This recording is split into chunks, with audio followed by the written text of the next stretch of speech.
What's up guys, it's Raccoon back with another video, and in this video we're going to be taking a look at 5 reasons why you should wait for the Google Pixel 5 over the Google Pixel 4. The Google Pixel 4 is quite a good phone, but it has quite a few shortcomings. The battery life, for example, is pretty poor comparing to other flagships, and it also has a rather big bezel to accommodate room for the rather mediocre radar, which doesn't really have many features. But I mean, it's cool that they had it, but in my opinion they should have just had a smaller bezel and put their time into something else like an ultra wide, which all the other flagships have. With all its shortcomings, Google have to do something pretty big next year, or else people just lose interest in that line of smartphones, which is already happening with the Google Pixel 4. So next year Google will most likely add an ultra wide camera, since that is one of the most commonly occurring complaints with the Google Pixel 4.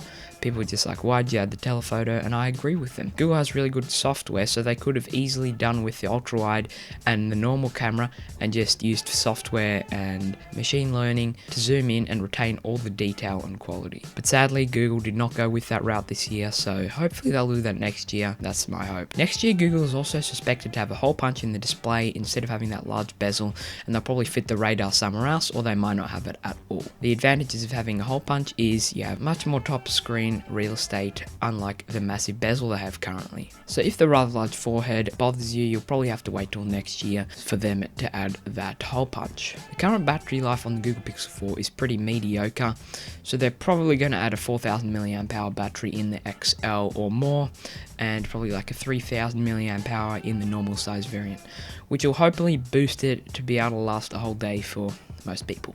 Lastly, Google will definitely be improving their specs as they always do, but hopefully this time they will have the latest processor with the Snapdragon 865 or 865 Plus, as well as 8 gigs of RAM and hopefully something more than 128 gigs of storage. And that was pretty mediocre, and they're just clearly trying to sell their online storage. But then again, all of these are just rumors, so you can't be guaranteed that all of these are true, but hopefully Google will listen to at least some of these from the major YouTubers, and that they will add them into their next phone, and that'll be really good. So that's all from me guys. Hope you did enjoy the video.